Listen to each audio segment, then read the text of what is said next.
1 in 3 multivitamins you buy at the pharmacy fails. Not might fail, not could be weaker, fails. ConsumerLab tested 22 popular multivitamin brands in 2026. 7 came back defective. That's 31.8%. Nearly 1 in 3 products sitting on shelves right now labeled as healthy, verified as nothing. You probably took one this morning. And here's what makes this worse. The FDA never tested it before it hit the shelf, not once. Your ketchup goes through more regulatory scrutiny than your daily vitamin. The FDA requires food manufacturers to prove what's inside the bottle. Supplements, different story entirely. Here's the law behind that gap. In 1994, Congress passed the Dietary Supplement Health and Education Act, DSHEA. It drew a legal line between food and supplements. On the food side, pre-market approval, mandatory testing, label verification. On the supplement side, none of that.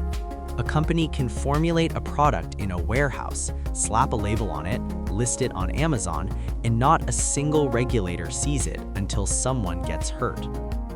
Before 1994, the FDA treated supplements more like drugs. Pre-market proof was required. Then the industry lobbied hard.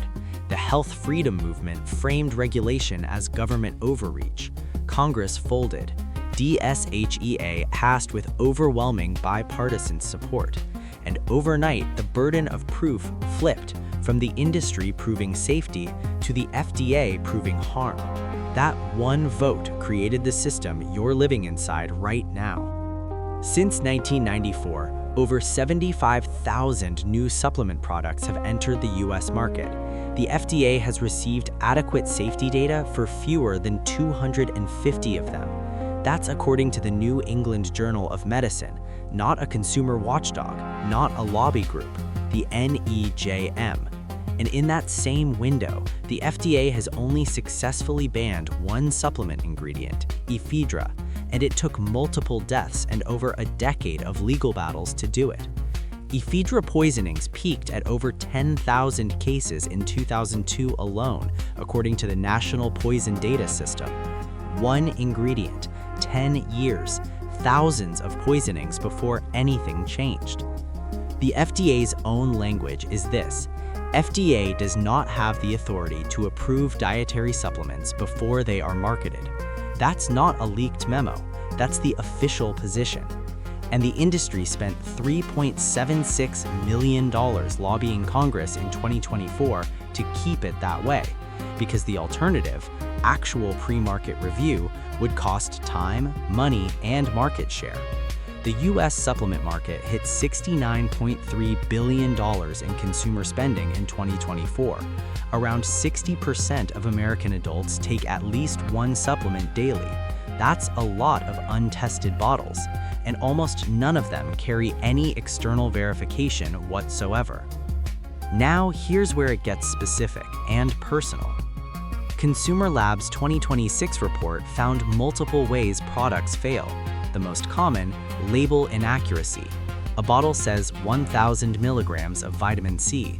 The actual content, sometimes 200 milligrams, sometimes 1,400 milligrams. Both are problems.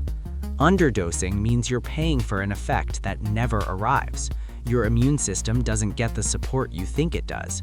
Your vitamin D levels stay low, and low vitamin D is linked to weakened immunity, poor sleep, and increased risk of seasonal illness. You're spending money every month on a nutritional deficiency that isn't getting fixed. Overdosing is more dangerous. Fat-soluble vitamins A, D, E, and K don't flush out, they accumulate. Too much vitamin A over weeks causes liver toxicity. Too much D raises blood calcium levels, damaging kidneys over time. These aren't rare edge cases. The NEJM published data showing approximately 23,000 emergency room visits per year are linked to adverse events from dietary supplements.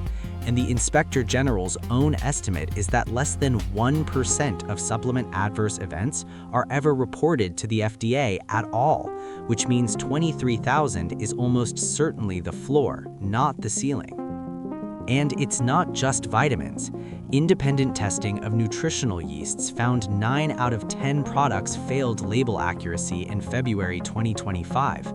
Clean Label Project data from 2024 and 2025 showed organic protein powders contained on average 3 times more lead than conventional versions.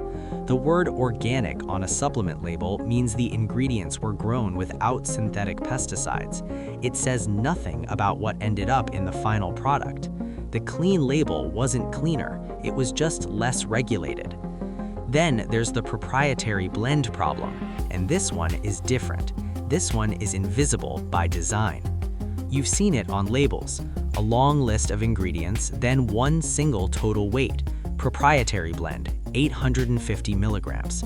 No breakdown, no individual amounts listed. The company is legally allowed to include 849 milligrams of one cheap filler and 1 milligram of the active ingredient you're actually paying for. You have no way to know. If you're taking a brain health blend for cognitive function, the lion's share could be cheap magnesium oxide, the least bioavailable form, with a trace of bacopa or lion's mane on the label. You paid for neuroplasticity support, you got chalk, and the label was completely legal. No violation, no recall, no refund. Certain proprietary blends also include undisclosed levels of stimulants, caffeine, cyanophrine, or yohimbine. These compounds interact directly with blood pressure medication, antidepressants, and heart medication. The label said energy support. Your cardiologist said nothing because they didn't know either. Neither did you. This isn't a loophole, it's a feature. Here's what this costs you directly. You spend an average of $58 per month on supplements. That's the Nielsen 2025 estimate for American adults who supplement regularly. Over a year, that's $696.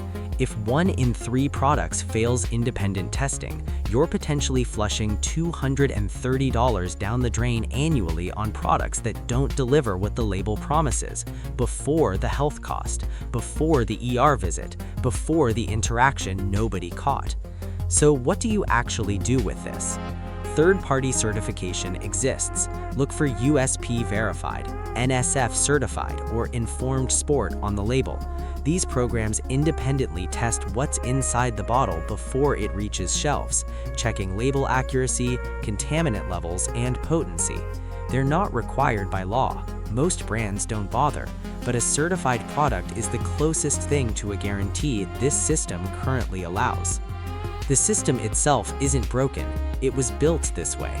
DSHEA wasn't an oversight, it was lobbied into existence. Pre-market approval was the alternative. It was rejected. What remained was a framework where the FDA can only act after harm is documented, after the product has already reached your bathroom cabinet. 30 years later, the market is 9 times larger, the lobbying budget is intact, and the testing gap is exactly the same. Go check whatever supplement you took this morning. Look for the words proprietary blend. If you see them, you don't know what's actually in that bottle, and neither does the FDA. ConsumerLab publishes their full test results online. Free summaries, paid detail. The brand you're taking is probably in there. Go find out which side of the 1 in 3 you're on.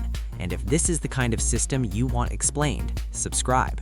The ones nobody puts on the front of the bottle. That's what this channel is for.